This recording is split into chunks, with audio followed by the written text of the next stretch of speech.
आपका अभिनंदन है महाराज। कहिए आपका शुभ नाम क्या है? मेरा नाम भानु प्रताप सिंह। आपके पिताजी का नाम? चंद्रशेखर सिंह। आप किस राज्य के राजा हैं? हम यही रीवा राज्य के राजा हैं। रीवा के राजा। वाह। हे महाराज, कहते हो आपका आगमन यहाँ किस लिए हुआ है? अभी तक आपको मालूम नहीं है ज्ञात? महाराज, हमें भली भांति ज्ञात है, परंतु शायद आपको ज्ञात नहीं है। आप अपने बल के मद में बहुत फूले हैं। आपको ये भी ज्ञात नहीं है कि यहाँ पर दो प्रकार के राजा आए हैं। कुछ प्रणाम करने के लिए, दर्शन करने के लिए आए हैं शिव जी के धनुष को, और कुछ लोग विदेह राज के प्रण को पूर्ण करने आए हैं। साधु राजा है तो मैं हाँ, विदेह राज का प्रण पूरा करने के लिए मैं आया हूं। अच्छा महाराज, तो ठीक है, अपने बल की आजमाइश कीजिए। ठीक है।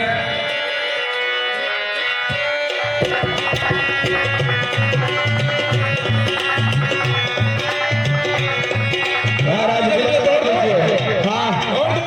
अभी तुरंत।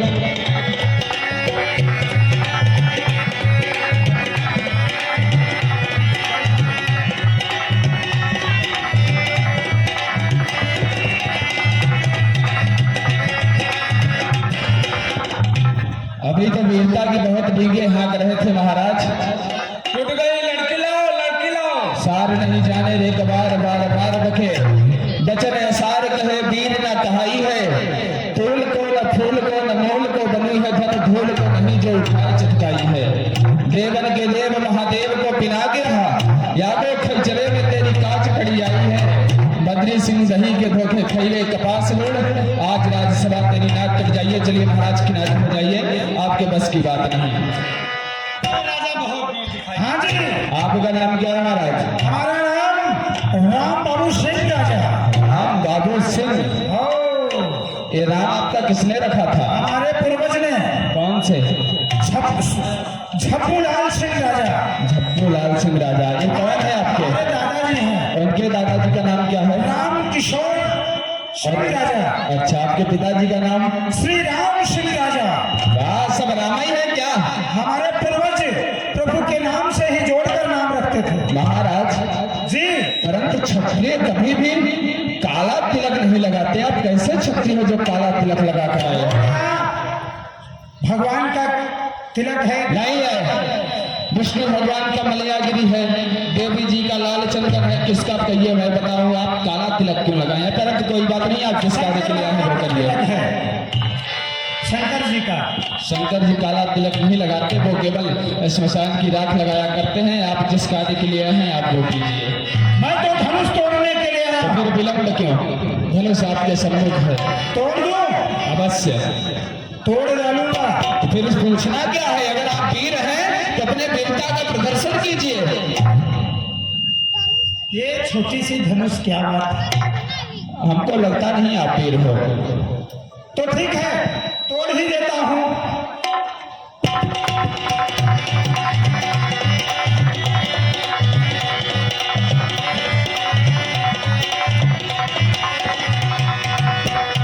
अरे उठा उठा मोरे धनुष भैया हो, उठा उठा। उठा उठा उठा उठा धनुष भैया हो, उठा उठा धनुष। तू ही बाबू तू ही मैया तू ही भैया हो, उठा मोरे धनुष भैया हो, उठा मोरे धनुष भैया हो।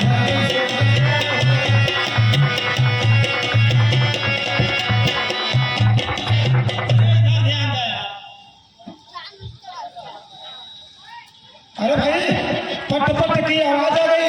अब रीढ़ की हड्डी टूट गई है महाराज। ऐसा है, कहा गया है कि एक करेबल ना जुटे बहुत करेबल हो।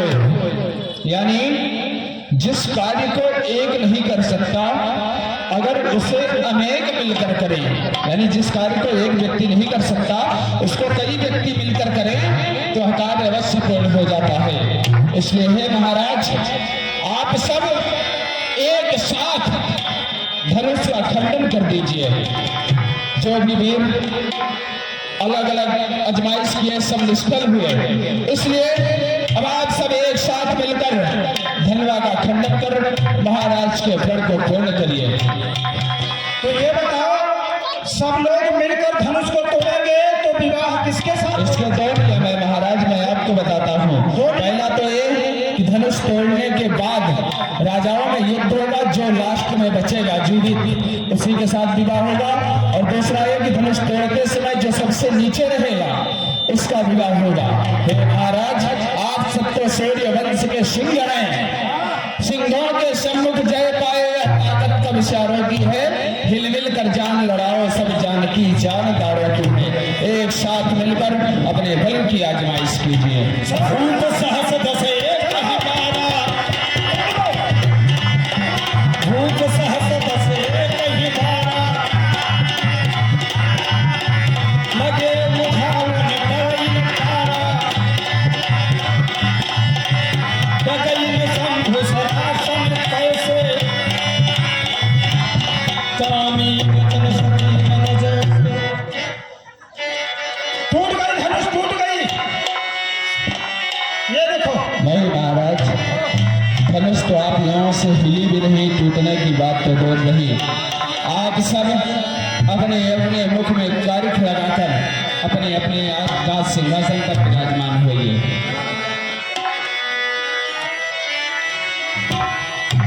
ये मोरे महाराजा जनकपुर के राजा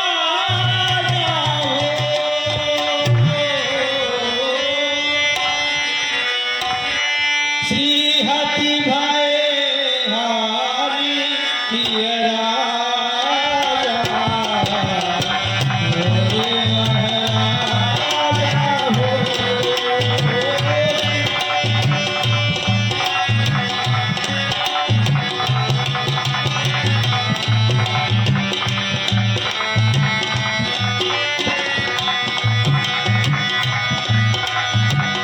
मोरे महाराजा जनकपुर के राजा,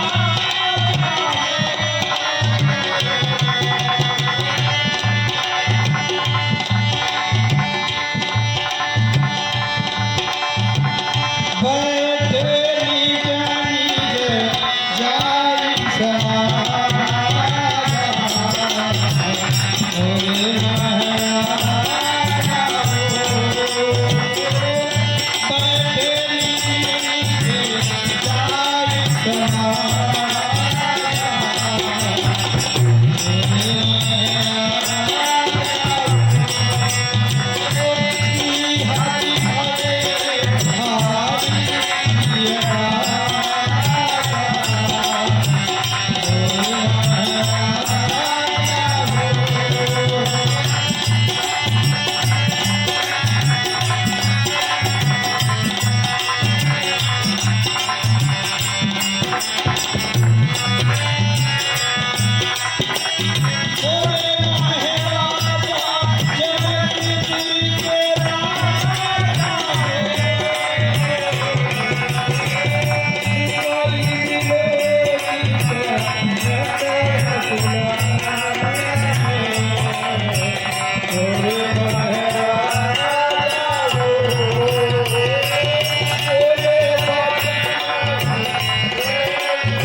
यह दिखाता,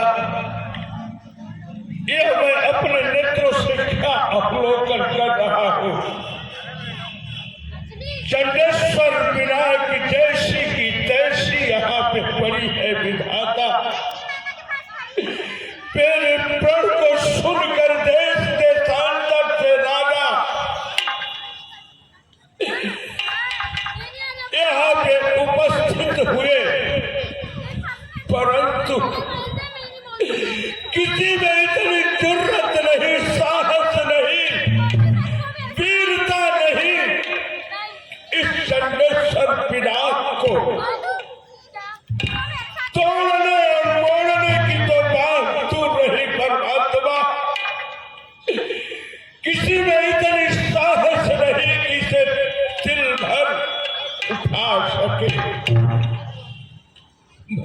तो एक छोटा था सपना देखा था, परंतु वह सपना सपना ही रह गया, वह सपना अपना न हो सका। मैंने सोचा था कि अपने हाथों से अपनी पुत्री सीता को टोली में बिठाऊंगा, मेहंदी रचाऊंगा, परंतु यह मेरा ख्वाब अधूरा ही रह गया। क्या यह मेरा ख्वाब पूरा होने वाला नहीं है? या विधाता, किस जन्म का तू मुझसे बदला ले रहा है? अगर यह मेरा प्रण पूरा न हुआ तो मेरी पुत्री सीता या जीवन कुंवारी ही रहेगी। इसमें मेरा ऐसा कौन सा कसूर है जो कि मेरी पुत्री सीता या जीवन कुंवारी ही रहेगी? या विधाता, मुझे ऐसा विश्वास नहीं था परमात्मा कि तू मेरे साथ इतना घोर अन्याय करने जा रहा है। अगर मैं तनिक भी जानता कि यह मेरा प्रण पूरा होने वाला नहीं है तो कदापि नहीं मैं ऐसा प्रण करता। दीप दीप के भूपति आए सुनी हम जो पन प्राण। यहाँ पे देश के सांसद से राजागण उपस्थित हुए हैं, जो कि मेरे प्रण को सुनकर उपस्थित हुए हैं, ऐसे नहीं उपस्थित हुए हैं। सबको ज्ञात है, सबको जानकारी है, वहां चलने पर चंडेश्वर पिनाक का खंडन करना। देव धनुज धरि मनुज शरीरा विपुल तीर आए रणधीरा। इतना ही नहीं, इस स्वयंवर भूमि में देवता भी मनुष्य का रूप धारण करके स्वयंवर भूमि में पधार चुके, परंतु इतनी जरूरत और साहस नहीं कि चंडेश्वर पिनाक को तोड़ डाले। कुंवरी मनोहर विजय बड़ी कीरति अति कमनी। पावनिहार विरंच जनु रचयुग्न धन धनी। या विधाता, जिस समय तूने मेरी पुत्री सीता को बनाकर इस वसुंधरा पर भेजा, उसी समय तेरा परम कर्तव्य और धर्म बनता था कि उसके योग्य वर बनाकर इस वसुंधरा पर भेज देता। जब तेरे पास उसके योग्य वर ही नहीं था तो तूने मेरी पुत्री सीता को इस वसुंधरा पर क्यों भेजा? विधाता, क्यों भेजा? कहूँ काहे यह लाभ कित जाय जो पन परिहरहु। कुंवरी कुंवारी रहता पर। अगर आज मैं अपने प्रण को छोड़ देता हूं, तोड़ देता हूं,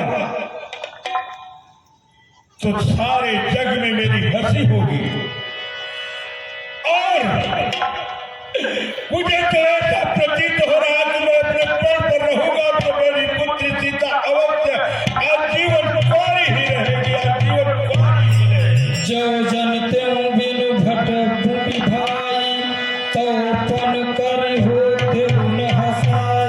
अगर मैं जानता होता इस वसुंधरा पर भी नहीं सारे के सारे कान भरे हुए, तो इस प्रकार से प्रण करके अपनी हंसी कदापि नहीं मैं कराता। अब तो मैं हंसी का पात्र हो गया। अब जन को माखे भटमानी वीर विहीन मही मैं जानी। अगर इस संसार में कोई बोलता है कि मैं योद्धा हूं, मैं वीर हूं, ये विदेहराज बांधने के लिए तैयार नहीं है। ये वसुंधरा जो है वीरों से विहीन हो चुकी है। इस वसुंधरा पर वीर नहीं, सारे के सारे कान भरे हुए। तदहुआस निज निज गृह जान। लिखन विधि वैदे विवाह। सखियों, पुत्री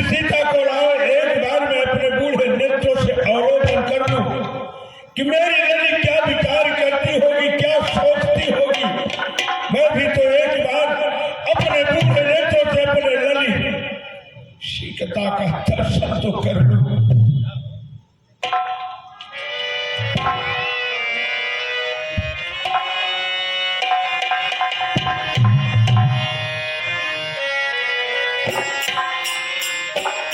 पुत्री सीते, मुझे माफ करना, मेरी लली मुझे माफ करना। मैंने तेरे लिए क्या क्या नहीं किया पुत्री सीते, क्या क्या नहीं किया, परंतु जब उस विधाता को मंजूर नहीं तो इसमें तेरे बूढ़े बाप का कोई कसूर नहीं पुत्री सीते, कोई कसूर नहीं। मेरे डर को सुनकर देश के सांसद से राजागढ़ यहाँ पे उपस्थित हुए। इतना ही नहीं पुत्री सीते, देवता भी मनुष्य का रूप धारण करके इस स्वयंवर भूमि में बैठे हुए हैं, परंतु मेरी लली किसी में इतनी जरूरत नहीं, किसी में इतनी साहस नहीं कि दंडेश्वर विराट को उठाना और तोड़ना तो बहुत दूर की बात रही। किसी में इतना साहस नहीं कि इसे दिल भर इधर से उधर कर दूंगा। मुझे माफ करना मेरी पुत्री सीते, मुझे माफ करना, मुझे श्राप मत देना पुत्री सीते, मुझे श्राप मत देना। सिए तेरे भान पे सिंदूर चढ़ पाया नहीं, क्या कहूं कैसे कहूं तेरे योग्य वर पाया नहीं। या तुझे पीड़ा बता दूं, बोल तो तेरे लिए मैं पीड़ा बना देता हूं पुत्री सीते। या तुझे पीड़ा बना दूं गीत गाने के लिए, और जोगिया साड़ी बना दूं जोग पाने के लिए। बोल तो तेरे लिए मैं पीड़ा बना देता हूं, बोल तो तेरे लिए मैं जोगिया साड़ी बना देता हूं मेरी लली। क्योंकि अब तुझे आजीवन इसी राजमहल में रहना है पुत्री सीते, आजीवन इसी राजमहल में रहना है। दुनिया वालों देख लो, जनक की है जान, ऐ संसार वालों, यही मेरी पुत्री सीता है, यही मेरी लली है, यही मैं छोटा सा प्रण किया था, मेरा प्रण अधूरा रह गया। इसलिए पुत्री सीते मुझे माफ कर दे, मेरी लली मुझे माफ कर दे, मुझे श्राप मत देना पुत्री सीते, मुझे श्राप मत देना। सखियों ले जाओ पुत्री सीता को राजमहल में ले जाओ। जाओ पुत्री सीते, आए हुए देश देशांतर से राजा गणों, अपने अपने कान की खिड़कियों को खोल कर सुनो। देश देश के राजागण में किसे कहूं बलशाली है, मुझको तो यह विश्वास हुआ पृथ्वी वीरों से पहले ख्याल ऐसा होता, राजाओं पहले ख्याल ऐसा होता तो ऐसी बेबसी नहीं होती, हम करते नहीं प्रतिज्ञा तो ऐसी हंसी नहीं। अब छोड़े अपने प्रण को, अगर आज मैं अपने प्रण को छोड़ देता हूं, अब छोड़े अपने प्रण को तो धर्म हानि है, लज्जा है, पुत्री को कुंवारी रहना है, क्या करे हमारा आसरा छोड़ प्रस्थान करो। राजाओं आसरा छोड़ प्रस्थान करो, दुख मुझे दिया है दाता ने, क्योंकि सीता सुकुमारी का विवाह लिखा ही नहीं दाता ने। राजाओं बात क्या समाज को छोड़कर, मुझे ऐसा प्रतीत हो रहा है कि यहाँ पर वीर नहीं, सारे के सारे कान भरे हुए हैं।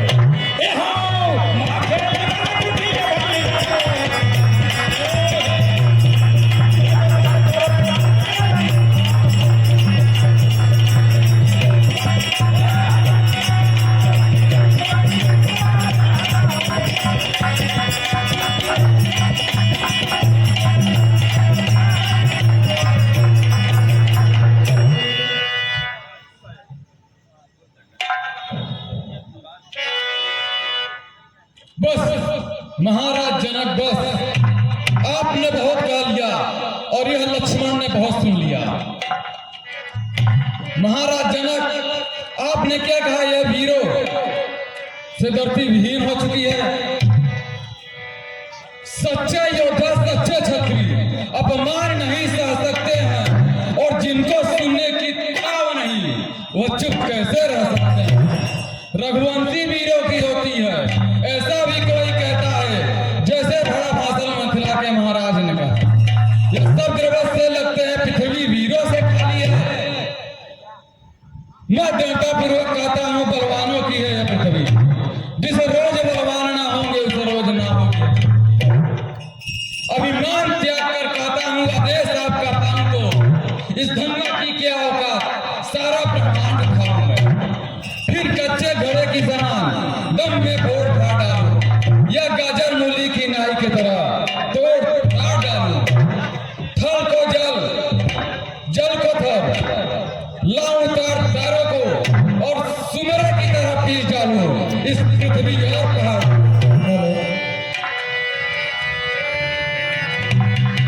महाराज जनक, आपने कहा यह धरती वीरों से विहीन है। आज यह लक्ष्मण कहता है, अगर इस धरती पर अगर वीर न रहे तो यह धरती कदापि नहीं रहेगी। इस धनुआ में इतनी औकात नहीं है कि यह लक्ष्मण का मुकाबला कर सके। अगर मैं अपने भैया का आदेश पा जाऊं तो इसको मैं सैकड़ों कोस तक ले दौड़ूं। हाँ, मैं अगर अपने भैया का आदेश पा जाऊं तोड़ छत्र के दंड जी, सनहि रघुपति लखन जियारे राम।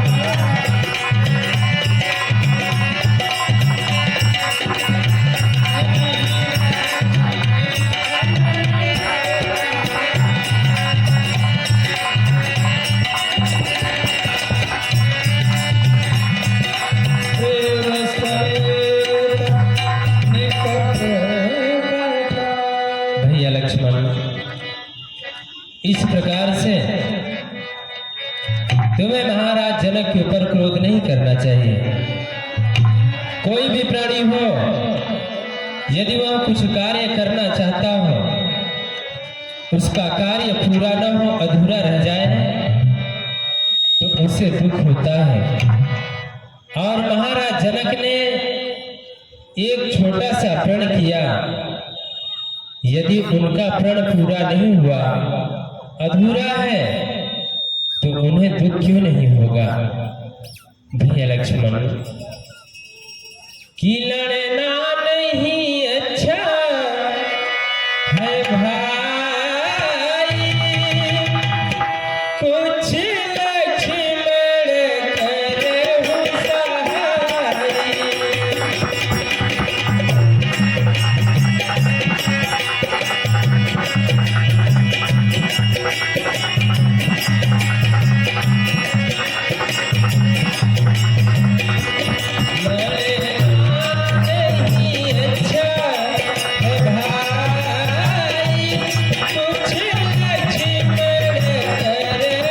सहाय।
यदि यह बात पिताश्री को मालूम पड़ेगी कि स्वयंवर भूमि में लक्ष्मण ने महाराज जनक के ऊपर क्रोध किया, तो हम ही को दोष देंगे।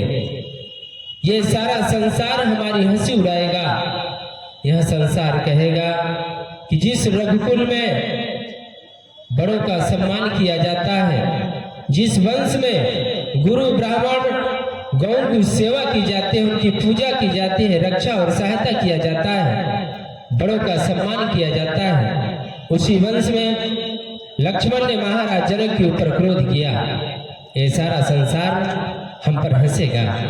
भैया लक्ष्मण, हम यहाँ पर बिना बुलाए नहीं आए हैं, हमें स्वयं गुरुदेव जी यहाँ पर लेके आए हैं। क्या उचित है, क्या अनुचित है, उन्हें सब कुछ ज्ञात है। तुम्हें कुछ भी कहने की आवश्यकता नहीं है। चलो शांत होकर अपने आसन पर विराजमान हो जाओ।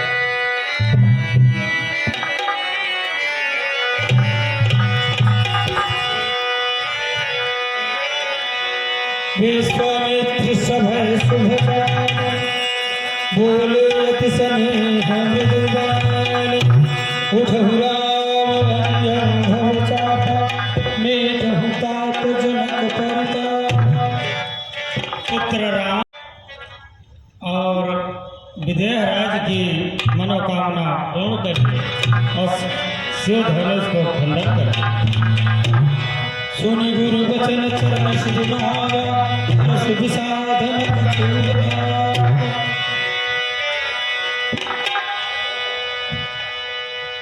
काबर साजन किसी सुखाने, समय चूक गुरु का पछता। हमारे गुरुदेव का आदेश है, ऐसा कहना है कि मैं इस धनुष का खंडन कर दूं, परंतु मैं सोच रहा हूं यदि मैं इस धनुष का खंडन करता हूं तो लोग सोचेंगे कि एक नारी के लोभवश मैंने धनुष का खंडन किया, और यदि मैं धनुष का खंडन नहीं करता तो महाराज जनक के प्रण कभी पूरे नहीं होंगे, सदैव अधूरे रह जाएंगे और सीता सदैव कुंवारी रहेगी। इसलिए कार्य वही करना चाहिए जिसमें सभी का कल्याण हो, सभी का भला हो, और वह कार्य समय पर करना चाहिए, क्योंकि का बरसा जब कृषि सुखाने और समय चूकी पुनि का पछताने। जब खेत उजड़ कर सूख गए तो जल आए क्या होता है। यदि समय पर कार्य को न किया जाए और वह समय व्यतीत हो जाए तो बाद में पछताने से कुछ लाभ नहीं होता है। इसलिए यही शुभ समय है, हमें चलना चाहिए और धनुष का खंडन करना चाहिए, महाराज जनक के प्रण को पूरा करना चाहिए, क्योंकि हमारे गुरुदेव का कहना है कि यही शुभ समय है। तो इसलिए हमें गुरुदेव की आज्ञा का पालन अवश्य करना चाहिए।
अभी आप लोगों के सामने मर्यादा पुरुषोत्तम भगवान श्री रामचंद्र जी ने चंद्रेश्वर पिनाक का खंडन किया।